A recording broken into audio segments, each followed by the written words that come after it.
Right, we shall move on to the first of the fan questions. Questions for Dutch@gmail.com. Dylan from the UK says, hello, James and Dutch.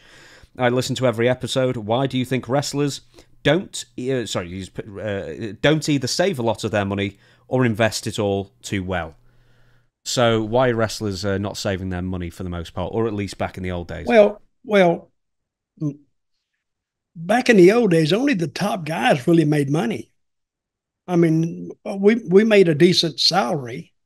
We could live and own new cars and all that, but cut that off for about 3 months. Cut that off for 6 months or more, and you'll see that if you had saved money, you'd have to spend it to continue to live. So, and that was probably what happened. And later on, even though you make good money, taxes eat you up. They will take. I mean, you got all these write-offs, but according to how much money you made, but still, if you say you made 100 grand, and they'd want say 30 of that for taxes, then the 70 is what it takes you to live. So that's one reason. It's not whether you've invested well or not; it's whether you making money last long enough. Make sense? Yeah. Did you invest in anything in particular over your career? Yeah, food and cars and gasoline, rent, groceries, electricity, medical care. Yeah, that's what I invested in. What about in the WWE run? Because I imagine you're getting paid, pretty darn well, really, for a manager, I'm sure. But I mean, did you put that money into anything, or? No, I did save it, but I didn't put it into anything because there's a lot of reasons I'd rather not go into right now. But Hmm. uh, I would just I had it. I'm an old timer, so I'd actually saved it in cash money. And by that time, guess what I owed? Well. I owed the IRS. So the money I put back just was to repay the IRS. But they did teach me a few lessons about tax paying. They'll give you 3 years to pay it. If you don't pay it, they'll come after you and they'll put a lien on you or whatever you got. But then if they don't collect it in 3 years, you know what they do? Put you in prison. No, they write it off Oh. if they don't. So I owe this. This is not the first time I've owed money to the IRS.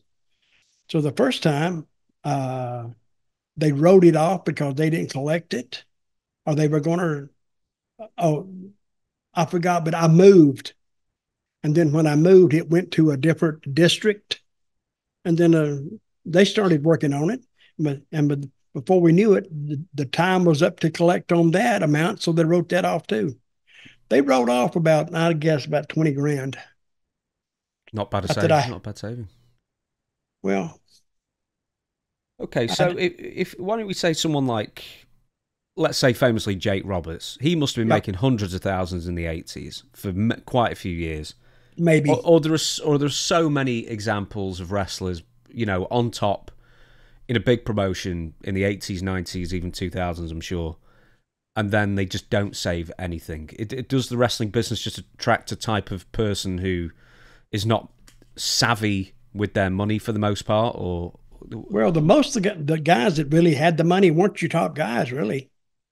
It was your underneath guys who were penny pinchers.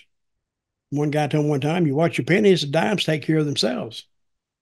And that was his, like Randy Savage. I bet Randy Savage still has his first $10 that he made. Well, not now, but, he was notoriously cheap. And some more cheap people were Cactus Jack. He was notoriously cheap. Owen Hart. Owen Hart would go to a town and he would have his fans there, and he would call ahead and say, "Hey, I'm coming in. We're going to do a 3 day run around, say, Columbus, Ohio." They would come to the airport, pick him up, take him to their house or wherever they lived. He could stay with them. They would feed him. They would take him to the towns every night, and then finally end up taking him back to the airport, and he was leaving. He would actually leave the town with more money than what he came there with because they take care of everything. Hmm. And he was notorious for that. Rip Rogers, Rip Rogers is another one. And the Who, Sheik? No, not the Sheik. Adnan Al-Kaisi. I've heard that he was incredibly cheap. Oh yeah, these guys here, they're unbelievably cheap. If they tip, they will actually. Savage would actually figure out the amount of money he owed on a tip, and that's what he'd leave. Sometimes they would leave it. They were embarrassing, to tell you the truth. If you with somebody, they'd count out change on the table, or I said, "Come on, man." we supposed to be we supposed to be making big money, and you counting out nickels and dimes and stuff. Well, I just I saved my money, and Savage did. He because he learned that from Angelo, his dad, and Lanny was the same way. Now they're all dead now, right? Yes, they are. Yeah, I think Lanny died 2-3 years ago. yeah, a couple of years ago. He was in Ecuador. He was in New York briefly. I think he was taken in a show, and he just dropped. Yep. So. But I think he was living in Ecuador. He was, yeah, because it was notoriously cheap to live there. Mm-hmm. So if he took his money down there, he would be like a millionaire in the U.S. Mm-hmm. So, and he had like 5 or 6 housekeepers, and I think that's how he died. He was over cleaning. No, I think he was having relations with about 3 or 4 of them. Yeah. So, and it probably wore him out. Why not?